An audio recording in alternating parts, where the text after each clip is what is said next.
السلام علیکم ورحمۃ اللہ وبرکاتہ۔ آج ہے 27 رمضان اور آج ہم نے بات کرنی ہے لیلۃ القدر کی فضیلت پر۔ آپ کو پتہ ہے نا کہ 27ویں رمضان جو ہے اس کے بارے میں بہت سارے صحابہ کا اور اللہ کے قریب بندوں کا یہ خیال ہے کہ شاید لیلۃ القدر اسی رات میں آتی ہے۔ آخر بات تو یہی درست ہے کہ لیلۃ القدر کو ہم نے ہر جو 5 طاق راتیں ہیں ان میں تلاش کرنا ہے، اس کے باوجود 27 رمضان کی فضیلت پر بہت زیادہ بات ہوئی ہے۔ تو چلیے آج ہم لیلۃ القدر کو ہی سامنے رکھ کے اس پر بات کرتے ہیں۔ یہ وہ رات ہے جو قرآن مجید میں 1000 مہینوں سے بہتر بتائی گئی ہے، لیکن ہمیں پتہ ہے نا کہ تاریخ کی کئی فیصلہ کن جنگیں اور معاہدے اسی مبارک رات میں ہوئے تھے۔ آئیے ذرا دیکھیں کہ کیا لیلۃ القدر صرف عبادت کی رات ہے کہ بلکہ امت کی تقدیر بدلنے والی رات ہے۔ لیلۃ القدر کی اصل روح جو ہے وہ عبادت ہے اور قیام اللیل ہے، مسجد الحرام ہے، مسجد النبوی ہے۔ اس رات کا منظر کچھ اور ہی ہوتا ہے۔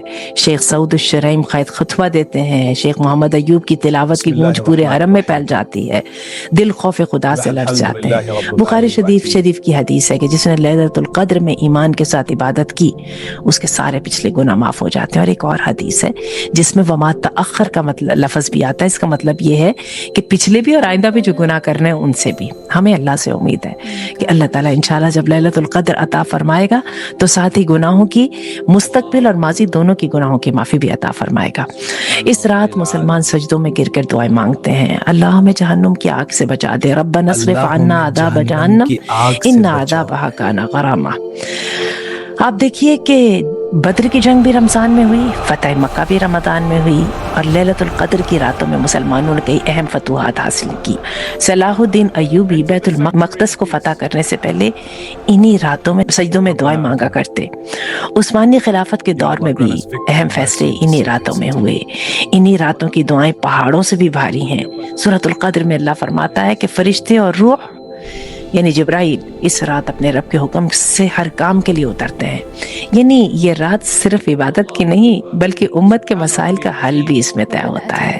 بس اس رات کو غنیمت جانی ہے نا، صرف تلاوت اور نوافل کا نام نہیں بلکہ اپنی قوم اور امت کے لیے دعاؤں کا بہترین موقع ہے۔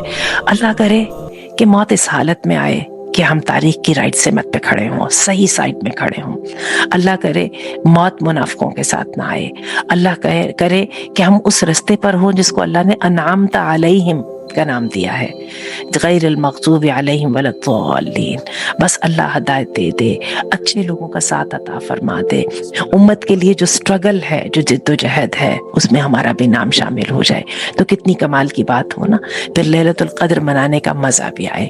تو آج کی رات ہے، اس وقت جو زیادتی ہو رہی ہے امت محمدی کے اوپر، نبی کریم صلی اللہ علیہ وسلم کی امت کے اوپر، اللہ شیعہ سنی ڈیوائڈ سے ہمیں کسی طرح نکال دے۔ یقین جانیں اس وقت کسی طرح سے اگر شیعہ سنی ڈیوائڈ کو ہائی لائٹ کر دیا جائے تو اسرائیل کا بھی مسئلہ حل ہو جاتا ہے اور امریکہ کا بھی مسئلہ حل ہو جاتا ہے۔ اس کے بعد مسلمان پھاڑیں ایک دوسرے کے سر اور دوسرے بیٹھ کے تماشا دیکھیں اور کہیں کہ ہم تو پیس لے کر آئے تھے، اور پیس کی قیمت بھی تم دو اور بد امنی کے نقصان بھی تم برداشت کرو۔ اللہ تعالیٰ ہمیں توفیق دے، ہم اللہ کے جھنڈے کے نیچے اکٹھے ہو جائیں۔ مسجدوں میں پیر سے پیر ملا کے کھڑے ہو جاتے ہیں نا، کندھے سے کندھے ملا لیتے ہیں نا، تو کیا خاص بات ہے کہ اپنی زندگی کے مقاصد میں بھی امت کو سب سے پہلے لے آئے۔ اللہ تعالیٰ اتحاد عطا فرما دے، اپنے رسی کو پکڑنے کی توفیق عطا فرمائے اور دشمن کے مقابلے میں ہمیں سیسا پلائی ہوئی دیوار بنا دے۔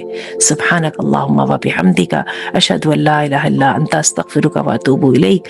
اور آپ کو لیلۃ القدر کی خصوصی دعا کا پتہ ہے نا، انک عفو کریم تحب العفو فاعف عنا۔ بس اللہ درگزر کر دے، تجھے عافیت مانگنا اچھا لگتا ہے، ہم تو اس سے عافیت مانگتے ہیں۔